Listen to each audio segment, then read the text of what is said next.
اللہ الرحمن الرحیم. خاتون حضرات, اختر عباس کا سلام پہنچے. ایک زمانے میں ایک اشتہار آیا کرتا تھا جس میں وہ لڑکا اسپیلنگ بتاتا تھا کہ ایس سے ساڑو, ایس سے ساڑو کا لفظ سن کے ہم سارے ہنس پڑتے تھے, مسکراتے تھے. لفظ تو چھوٹا سا ہے پر پوری ایک عادت کو اور تہذیب کا ظاہر کرتا ہے. ہمارے خاندانوں میں, ہمارے دوستوں میں کہیں نہ کہیں ایسا کوئی ضرور ہوتا ہے جس کے چہرے پہ ہی لکھا ہوتا ہے ساڑو, سڑیل.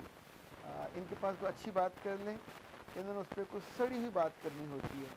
ان کے پاس کوئی مسکرانے کی بات کر لیں, مجال ہے کبھی وہ مسکرا دیں. گھر میں خاندان میں بیٹھے ہوں گے تو وقی سے بات نکال کے کریں گے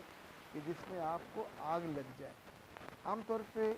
یہ سڑی باتیں کرنے والے سڑیے لوگ عورتوں میں بھی ہوتے ہیں, مردوں میں بھی ہوتے ہیں. یعنی آپ اگر تعصب کا مظاہرہ نہ کریں تو ممکن ہے آپ کہیں کہ عورتیں زیادہ سڑیل ہوتی ہیں, پر میرا خیال ہے مردوں میں سڑیل تھوڑے زیادہ ہوتے ہیں, کیونکہ عورتوں کا جو کیا کہنا چاہیے حدود ہے وہ نسبتاً کم ہے. مردوں کا انٹریکشن بہت زیادہ ہوتا ہے, دفتروں میں, بازار میں, مارکیٹ میں, اسکول میں, کالج میں. تو جہاں جہاں ہم جاتے ہیں ہمیں کوئی نہ کوئی ایسی دکھی آتما ضرور ملتی ہے کہ جو لوگوں سے میں کبھی سوچتا ہوں کہ لوگ سڑیل کیوں بنتے ہیں, پر ایسے میں ایک سوال بھی پیدا ہوتا ہے کہ ایسے سڑیل سے اگر کبھی پوچھا جائے کہ بھائی جان تمہیں اتنا سڑیل بن کے ملا کیا, تو کیا اس کے پاس کوئی جواب ہوگا؟ دوسرا سوال یہ بھی پیدا ہوتا ہے کہ اس پہ بھی تحقیق ہونی چاہیے کہ دنیا میں جو ساڑو قسم کے لوگ ہیں انہوں نے دنیا کو ساڑ کے رکھ دیا ہے, یہ اس میں مردوں کا رول زیادہ ہے یا عورتوں کا رول زیادہ ہے؟ فیصلہ جو بھی ہو, اس سے پہلے میں تو یہ جانتا ہوں کہ اگر کسی گھر میں کوئی ایک بیمار ہو تو آلموسٹ گھر میں سب سے ہی بیماری سی چھا جاتی ہے. اس کی دکھ, اس کا درد, اس کا افسوس, وہاں دوائیوں کی اسمیل اور ایک ایک چیز جتنے اس کو اس کے آس پاس ہوتے ہیں وہ بیچارے نہ چاہتے ہوئے بھی اس پوری کیفیت کا شکار ہو جاتے ہیں. اسی طور پہ یہ جو کیفیت ہے عادت بن جائے یا کیفیت رہے, دونوں صورتوں میں اس کا اثر آپ کے آس پاس والے سب پہ ہوتا ہے. ایون آپ کے بیٹے, آپ کی بیٹیاں, آپ کے دوست, سبھی آپ کی شکل دیکھ کے, اس پہ جو 12 بجے ہوئے وہ دیکھ کے, یعنی آپ کو کوئی اطلاع دیتے ہوئے, آپ سے بات کرتے ہوئے لوگ ڈرنے لگ جاتے ہیں کہ اگر اس سے کوئی بات کہی, خوشی کی بات کہی تو رد عمل برا آنا ہے, اور برائی کی بات کہی, کوئی بری خبر سنائی تو بھی رد عمل برا آنا ہے. تو بندہ سوچتا ہے کہ اس بندے کی وجہ سے آخر دنیا میں کیا ہے کہ یہ ہر جگہ تکلیف کا باعث بنتا ہے. ممکن ہے ایسے لوگ اپنی کسی غلطی کی وجہ سے ایسا کرتے ہیں, ممکن ہے کہ جھوٹا تکبر اس کا اظہار کرنا چاہتے ہیں, یہ بھی ممکن ہے بندے میں گلٹ ہوتا ہے کہیں نہ کہیں آپ نے غلطی کی ہو تو آپ اس کو پردہ ڈالنے کے لیے یہ کر سکتے ہیں. اس وجہ اور بھی ہو سکتی ہے کہ آپ کو اپنی خامیوں کا, کوتاہیوں کا علم ہو اور آپ سوچیں کہ ایکسپوز نہ ہو جائے تو آپ سڑیل ہو سکتے ہیں. یہ بھی ہو سکتا ہے کہ you are enable to communicate in a better way, پھر بھی ہوتا ہے کہ آپ منہ بند کر لیتے ہیں اور اپنے ماتھے پہ سے کیولیاں چڑھا لیتے ہیں, آنکھیں آپ کی بالکل بیزاری کا شکار ہو جاتی ہیں. حضرت میں نے تو زندگی میں یہ بات جانی کہ جس طرح موسم ہوتے ہیں, موسم بہار ہو تو آپ کے دل اور روح پہ ایک شگفتگی سی طاری ہو جاتی ہے. اس طرح اگر کسی کے دل پہ اور روح پہ یبوست طاری ہو, کوئی مردگی طاری ہو, مایوسی طاری ہو, تو اس کے لب و لہجے سے لے کے اس کی آنکھوں اور اس کے دل میں ہر چیز میں وہ جو بدی ہے اس موسم کی, وہ جو سختی ہے, وہ جو تلخی ہے, وہ آ جاتی ہے اور اسی کا اظہار سامنے سے ہوتا ہے. اگر لوگ آپ کی بد اخلاقی سے ڈریں, اس لمحے سے ڈرنا چاہیے. جیسے اللہ کے رسول صلی اللہ علیہ وسلم نے یہ بہت ایک الارمنگ بات فرمائی تھی کہ اس کو بدبخت کہا, بدقسمت کہا کہ جس کی بد اخلاقی سے ڈر کے لوگ اس کی عزت کریں اور یہ سوچیں کہ اس کے قریب جانے سے, انٹریکٹ کرنے سے وہ کہیں ان کی بے عزتی ہی نہ کر دے, اور اس کی زبان درازی سے, اس کی بد اخلاقی سے اور بد زبانی سے لوگ ڈرتے ہوں. یہ جو سڑے ہوئے لوگ ہوتے ہیں یہ کسی عمر کے بھی ہو سکتے ہیں. اسکول میں بھی ہمیں اپنے دوستوں میں کوئی نہ کوئی ایک آدھ سڑی روح مل جاتی ہے جو گھر سے تنگ ہوتی ہے, اسکول میں تنگ ہوتی ہے. اس سے بات کریں تو وہ ایسی جلی بات کرتے ہیں کہ خود آپ کا دل جل کے رہ جاتا ہے.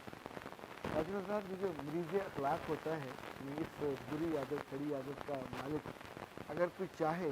लड़का या लड़की उससे निकलना, तो पहली चीज़ तो ये कि अपना वो मिजाज बदलने के साथ साथ अपनी सोहबत बदले। जो सोहबत होगी दोस्तों की या किसी बड़े की, इनफैक्ट वहाँ बैठ के भी आपकी ज़ात पे, आपकी सोच पे, आपके फ़हम पे बहुत फ़र्क पड़ता है। वैसे तो अल्लाह के रसूल सल्लल्लाहु अलैहि वसल्लम की एक हदीस है कि ये जो कुए बद है, ये इतनी ज़ालमाना चीज़ है कि ये इबादत को यूँ तबाह करती है जैसे सिरका शहद को तबाह कर देता है। आप सोचिए कि बज़ाहिर तो वो चीज़ आपको बुरी नहीं लग रही होती, उसकी खामोशी होती है, लेकिन जब उसके मुंह से कुछ ऐसे निकलते हैं कांटे और उसके चेहरे पे, तो हमको वो पूरी कैफियत, तो पूरा वक्त, वो पूरा माहौल, वो पूरी जगह ही बुरी लगने लग जाती है। अपने बच्चों में से कभी आपको अगर लगे कि कोई इस तरह परवान चढ़ रहा है कि वो अपनी बहन भाइयों को सड़े सड़े जवाब देता है और उनको नफासत से, मोहब्बत से या उनकी केयर के साथ उनको आंसर नहीं करता, तो ये बिल्कुल रुकने वाला लम्हा है, सोचने वाला लम्हा होता है। उसको बिल्कुल पास बुलाइए, बिठाइए और उसको समझाइए कि जो दीन है, अल्लाह के रसूल से किसने 3 दफ़ा पूछा कि दीन है क्या, आपने कहा अखलाक, फिर पूछा आपने कहा अखलाक, तीसरी दफ़ा भी यही जवाब दिया। आप सोचिए कि जो अखलाक की बुनियाद पे रब ने जन्नतें अता करनी है, तो बद अखलाकी की बुनियाद पे एक सड़ियलपन की वजह से जन्नत तो छिन जाएगी, दुनिया में खुशी भी छिन जाएगी, दुनिया में इज्जत भी छिन जाएगी, दुनिया में मुकाम और मर्तबा भी आपसे वापस ले लिया जाता है। कोई किसी सड़े हुए आदमी को, बद अखलाक को, बद मिजाज को क्यों सर पे बिठाए, उसके नखरे को क्यों उठाए, वो चाहे साहब क्यों ना हो। देखें, वो आपके रिश्तों में हो, दूर के रिश्तों में हो या करीब के रिश्तों में हो, मुलाजमों में हो, इवन बॉसेस में हो, तो भी दिल से कभी फिर उसके बारे में अच्छे जुमले नहीं निकलते। कभी ऐसे सड़ियल बंदे से आपकी दोस्ती हो जाए, ताल्लुक़ हो जाए, तो तुम उससे पूछिएगा ज़रूर कि तुम्हें इतना सड़ सड़ के और दुनिया को साड़ साड़ के मिला क्या, दुनिया के इंसान को अच्छी याद देते जाए, अपनी को अच्छी लेगेसी दे कि जिसकी वजह से लोग आपसे मोहब्बत करें, आपको याद रखें, आपके बारे में अच्छा गुमान करें। अगर उन्हें आपकी तेवरियाँ याद करनी हों, अगर उन्हें आपके जले हुए और जहर से भरे हुए जुमले याद करने हैं, अगर उन्हें आपकी वजह से ये डर हो कि जब आएगा महफिल में या घर में अजीज़ वकारत की, तो वहाँ कोई ना कोई फसाद ही फैलाएगा, अगर उन्हें ये डर हो कि इससे बात करने के नतीजे में एक जहरीला सा जुमला आएगा और दिल तोड़ के रख जाएगा, तो ऐसे लोग हमेशा लोगों की मोहब्बतों से महरूम होते हैं, उनकी दुआओं से महरूम होते हैं, उनकी यादों में कुछ जगह पाने से महरूम होते हैं। ये दुनिया का कभी कोई बड़ा काम भी नहीं करता, ये कोई कारनामा नहीं है, ये एक ऐसा गार्बेज है जो अपने अपने अंदर भरा हुआ है कि अब उसकी हिफाजत भी करते हैं। तो जब आपसे कोई मिलने आए तो आप उसी को, उसी की स्मेल और उसी की जो लर्निंग आपकी होती है, अल्लाह जाने क्या क्या वजह आपने अंदर पाल रखी होती हैं, लेकिन जो आप करते हो वो एक्सेप्टेबल नहीं है। लड़के हो या लड़की, औरत हो या मर्द, बाबा हो या बेबे, देखिए जिस जिस स्टेज पे आप जाते जाते हैं, कभी कभी अपना एनालिसिस खुद भी तो करना चाहिए। कभी आईना देखते हुए खुद भी तो देखें कि आपके माथे पे यहाँ कितनी लाइनें हैं और यहाँ पे कितनी है। जितनी ज़्यादा होंगी उतने आप सड़िए हो, जितने आप खुश मिजाज होंगे और जितने आप लोगों से अच्छा इंटरेक्ट करने वाले होंगे, दुआ भी मिलेगी, मोहब्बत भी मिलेगी, पजीराई भी मिलेगी, सबसे हमें सेहत भी मिलेगी। आप लोगों की खुशी में खुश होना सीख लेते हो, आप लोगों के दुखों को फील करते हो, आपके होने से महफिल में रौनक आती है, आसानी होती है, एक अजाब की तरह वहाँ मौजूद नहीं होते और लोग आपके जाने पे शुक्र का कलमा नहीं पढ़ते। सो इस सड़ियलपन को इत्तेफाक से आ गया या आपका चॉइस था,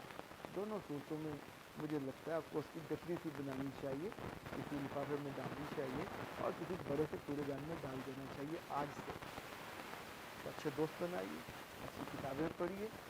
अच्छी जगह पर रहिए, अच्छी चीज़ें देखिए और लोगों से फिर इंटरेक्ट करते हुए कोशिश करके अपनी आँखों को मुस्कुराता हुआ और अपनी ज़ुबान को मिठास से भरिए, ताकि आपका मैसेज, आपकी जो नुमाइंदगी है, आपकी आंखें लफ्ज़ तो बहुत अच्छे अंदाज में करें और जब उस जगह पे ना हो या उस दुनिया में ना हो तो लोग आपको मोहब्बत से याद करें। तो अब बात को इजाज़त दीजिए। अस्सलाम।